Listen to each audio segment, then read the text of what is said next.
안녕하세요, 디빌레나 여러분. 오늘이 설날입니다. 제가 오늘 설날인데 특근을 해가지고 음, 설날에 어떤 실감이 나질 않습니다. 뭐 또 나이 먹어서 이제 설날이 큰 의미도 없고요.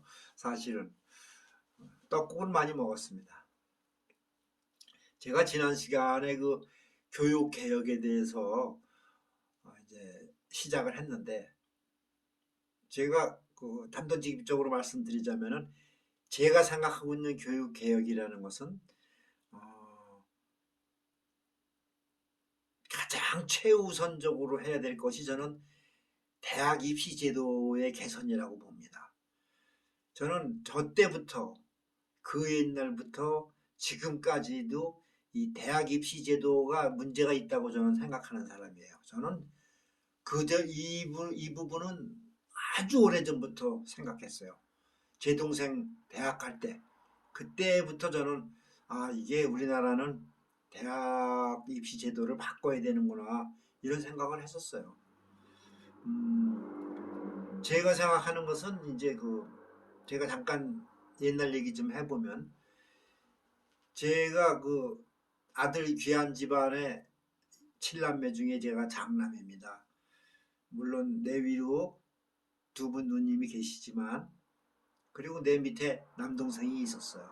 근데 내 남동생이 젊은 나이에 일찍 세상을 떠났어요.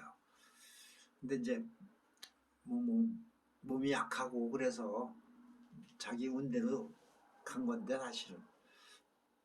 근데 내가 왜 이 얘기를 하냐면은 내 동생이지만 나는 그 동생의 학습 방법이라 그럴까? 공부하는 방식 이런 거에 대해서 아주 높게 평가를 했던 사람이에요.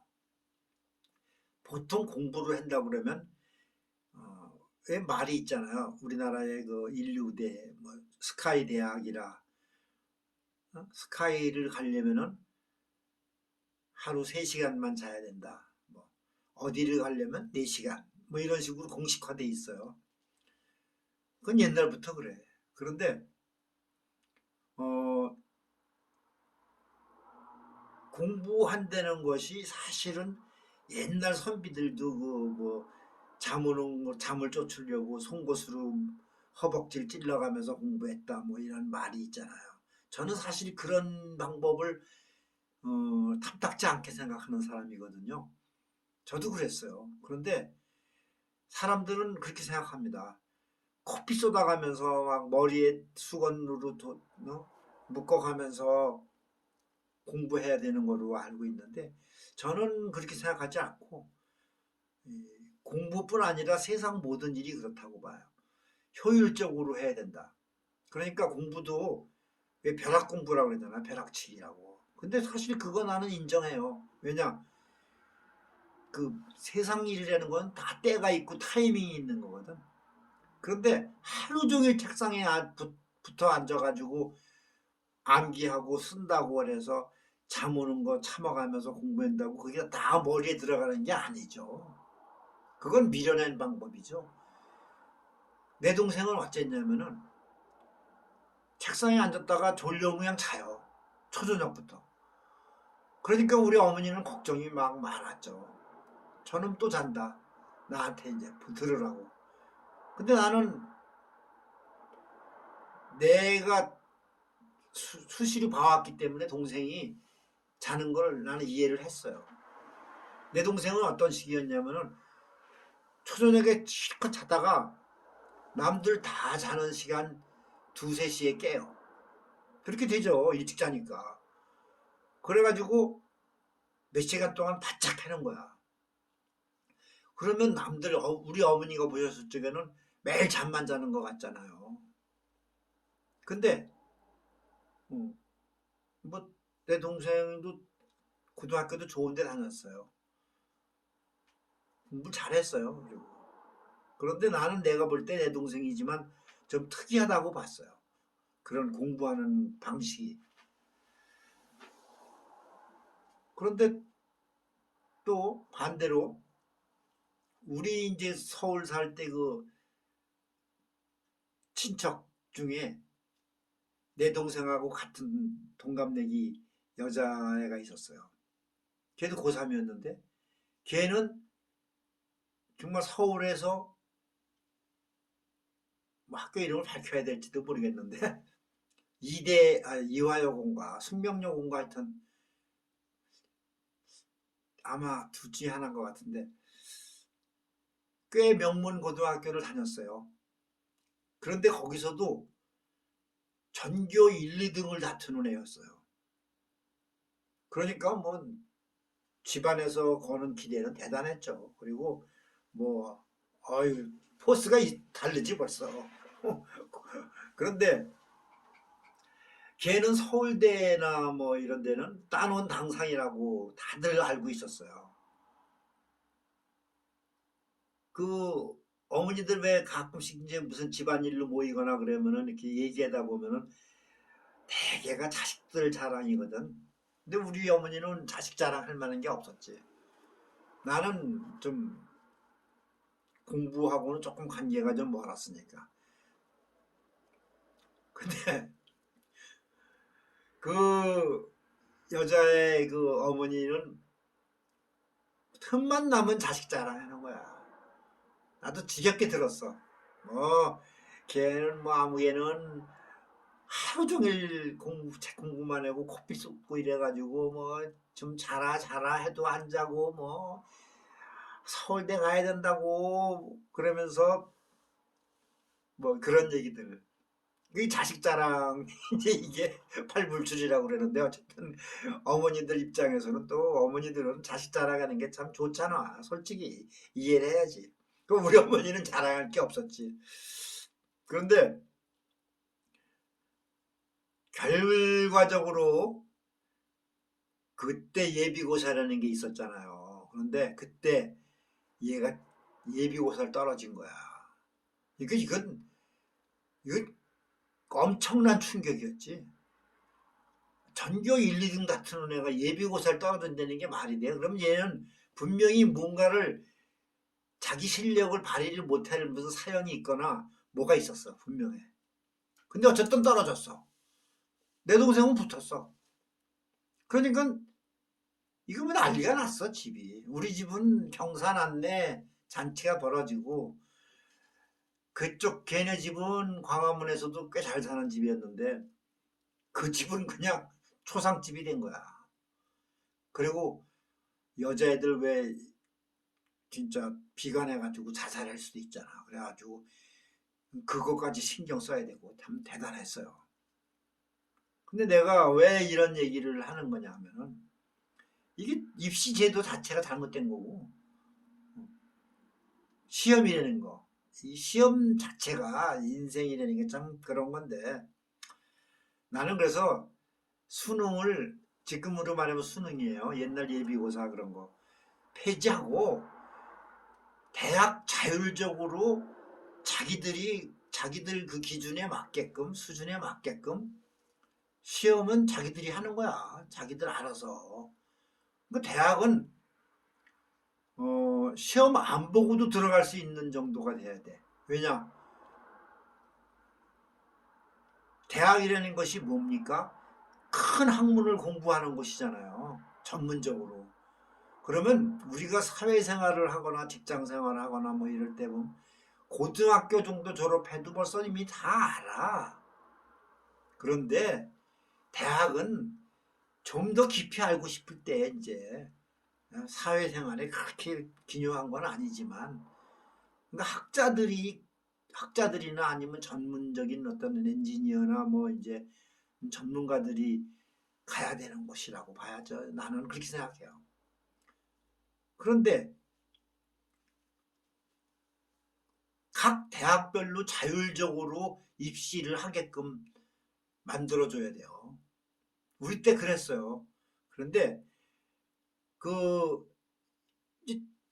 직장인들 중에서도 자기 집안 사정이나 아니면 여러 가지 사정으로 인해서 대학을 못 다닌 사람도 있잖아요.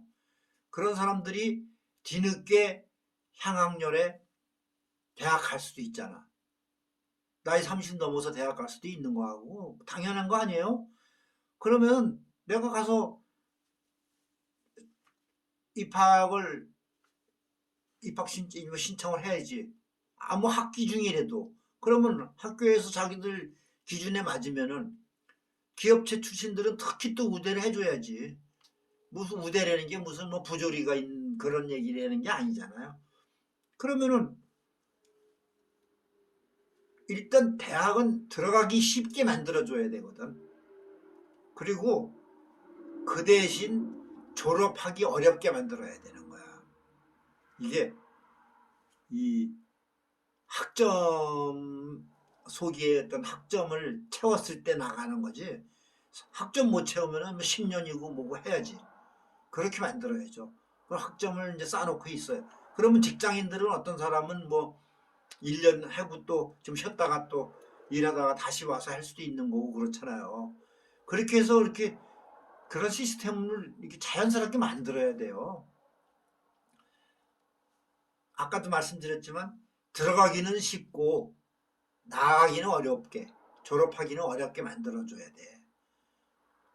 요게 키포인트입니다. 그리고 대학을 이 평준화를 이루어야 됩니다. 뭐 스카이 대학이니 뭐니 이렇게 떠드는데 아까 말했잖아. 내가 대학은 어떤 전문가들이나 아니면은 뭐 학자들이나 이런 사람들이 이제 좀 더 공부하기 위해서 가는 곳이고 또 거기서 뭐 대학원도 있을 거고 이제 뭐 석사, 박사 과정이 있잖아요. 그럼 그런 사람들은 자기 인생이 있어서 그 자기 인생에 맞춰서 사는 거야. 내가 명리학을 하는 사람으로서 내가 수차례 얘기했는데 자기 격이 있는 거예요. 자기 그릇이 있고. 그러니까 내가 학자로 태어난 놈이면은 학자의 그릇을 갖고 태어났으면 학자로 나가야 되는 거거든. 그게 행복한 삶이에요. 근데 나는 장사를 해야 될 사람으로 격을 갖고 태어났는데 나 같은 사람을 예를 들어서 공부해라고 학자의 틀에다가 집어넣으면 공부가 됩니까? 진짜 속된 말로 시다발이 기다가 끝나는 거지. 그래서 저는 이건 이제 그 나중에 명리학 얘기할 때 또 나올 얘기인데 어쨌든 그 격에 맞춰서 살다 보면 그렇게 돼요. 그러니까 이 대학은 어느 대학이든지 그 주특 그러니까 그 학교마다의 그 특성을 살려서 어? 학생들을 가르칠 수 있는 그런 곳 그렇게 돼야 되거든. 그런데 우리나라는 우선 그 입시 제도부터 그렇고 사회의 전반적인 이런 구조나 이런 분위기가 이런 것들이 뭐야? 좋은 대학 들어가서 좋은 직장 다니는 게 목표잖아요. 그러니까 대학이라는 곳이 어떤 직장에 어떤 들어가기 위한 어떤 과정, 관문, 스펙을 만드는 곳이야, 결국은. 그러면 안 되죠. 그러니까 이게 자꾸 인류대, 뭐 이류대니 이런 지방대니 이런 차별이 생기는 거예요. 그래서는 안 되고 능력 위주로 가야지. 그러니까 입사 원서나 뭐 이런 데도 사실 그런 말은 벌써부터 있었잖아. 뭐 학력난을 없앤다. 근데 없앤다고 그래놓고 안 없애더라고. 우리나라는 아직 멀었어 그런 면에서는. 근데 학력이 중요합니까? 경력이나 실력이 중요합니까? 회사에서 필요한 사람은 실력, 학력, 경력 아니에요? 그 능력이잖아. 능력 위주로 나가야지. 학력 무슨 뭐 아무리 좋은 대학 나와서도 일을 못 하는데 무슨 소용이 있어요. 근데 이게 참 모순이야, 우리나라는. 그러니까 이런 것들을 이게 이제 전반적인 사회의 어떤 패러다임이 바뀌어야 되는 일이기 때문에 교육 쪽에서만 한다고 될 일은 아니에요, 물론 아닌데 이렇게 한쪽에서부터 잡혀나가야지. 그러니까 저는 내가 주장하는 것이 이게 내가 무슨 쪽 전문가도 아니고 학자도 아닙니다. 그래서 제가 이 짧은 지식으로 이런 얘기하는 것을 비웃을 수도 있어요. 그런데 이건 나도 나 나름대로의 수십 년간 느끼고 연구를 해온 결과예요. 내가 그런 전공을 안 했을 뿐이지.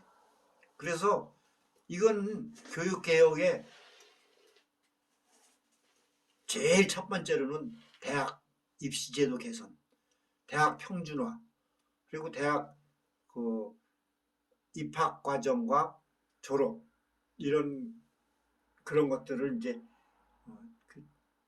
학점제로 운영을 해서 학점 은행이라는 게 있겠지. 그래서 직장인들이 수시로 드나들 수 있게끔 이렇게 해서 이 현실적으로 대학과 이 산업체, 기업들 이게 같이 돌아가야 되는 거죠. 그래야 이 건강한 사회가 돼요. 실력도 늘고. 근데 뭐 이 부분은 이제 좀 저보다 더 전문가가 있으시다면 나중에 어떤 토론도 있게 된다면 아주 참 좋겠어요. 저는 하여튼 그렇습니다. 그리고 이제 기업체 아까도 말씀드렸나? 기업체 입사 서류 원서 중에 학력나는 폐지하자. 그래야 그리고 능력 위주로 가자. 요런 거.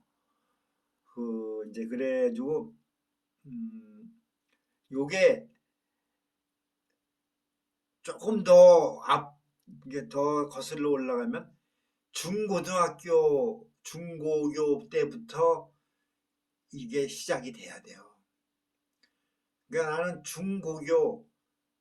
중고교뿐 아니라 학교에서 치르는 시험 자체를 나는 부정하는 사람이에요. 이 시험은 이런 식의 시험은 나는 아니라고 봐지는 거거든. 시험은 정말 시험다워야 돼. 그런데 이게 등수 매기기 위한 시험이면 안 되죠. 석차를 없애야 된다는 뜻이에요. 석차를 없애가지고 애들한테도 스트레스를 주지 말고 학부모들도 그래. 그래서 그냥 좀 자연스럽게 공부가 되고 건강하게 나가야지. 국민학교부터 벌써 학원으로 잡아 돌리면서 애들이 어떤 틀 속에서 이미 참 불쌍한 일이죠. 좀 쉬었다가 다음 편 또 찍을게요.